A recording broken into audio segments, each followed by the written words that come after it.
আসসালামু আলাইকুম সবাইকে।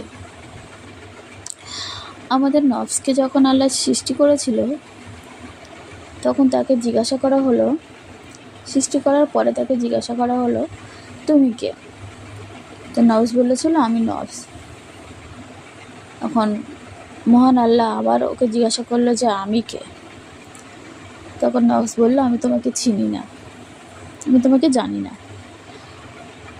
তখন আল্লাহ তাআলা কী করলো, ক্ষিপ্ত হয়ে ওই জাহান্নামের আগুনে ফেলে দিল।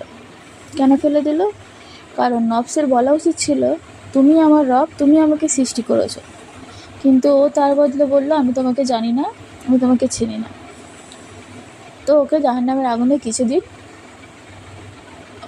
পোড়ানো হলো, শাস্তি দেওয়া হলো। দেওয়ার পরে ওকে আবার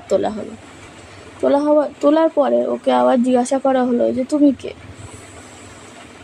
তখন সে বলল আমি নফস। তখন বলল আমি কে? তখন বলল যে আমি তোমাকে জানি না, আমি তোমাকে চিনি না। তখন মহান রব্বুল আলামিন ওকে আবার জাহান্নামের আগুনে ফেলে দিল। কারণ সে তখনও বলিনি যে তুমি আমার রব, তুমি আমাকে সৃষ্টি করেছো। তারপর সেখানে আবার তাকে কিছুদিন জ্বালানো হলো। জ্বালানোর পরেও তাকে আবার ফের বার করা হলো, জাহান্নামের আগুন থেকে আবার তোলা হলো। তোলার পর তখন ওকে আবার জিজ্ঞাসা করা হলো যে তুমি কে? তখন সে বলল আমি নফস। বলল আমি কে? আমি বললো আমি তোমাকে চিনি না, আমি তোমাকে জানি না। তখন আল্লাহ তাআলা কী করলো, ওকে আর জাহান্নামের আগুনে ফেললো না, ওকে ক্ষুধার্ত রাখলো। ওকে খাওয়া পানি কিছুই দিল না, পুরো ক্ষুধার্ত রাখলো। তো বেশ কিছুদিন ক্ষুধার্ত রাখার পরেও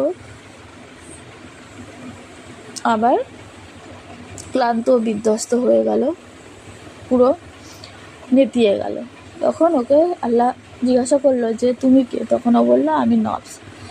তখন বললো আমি কে?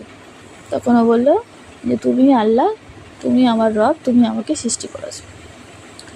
তখন আল্লাহ কী করলো, সেই নফসটাকে মানুষ আমাদের মধ্যে প্রতিস্থাপন করলো। তো আমাদের কি হয় যে এই রমজান মাসে শয়তানগুলোকে আল্লাহ বেঁধে রাখে, কিন্তু আমাদের নফস তো আমাদের সাথে থাকে, আমাদের ভেতরেই আছে। এই নফস আমাদের অনেক কিছুতেই নাড়া দেয়। এই যেমন ফজরের নামাজ পড়িস না, শুয়ে পড়, সকালে উঠে পড়বি।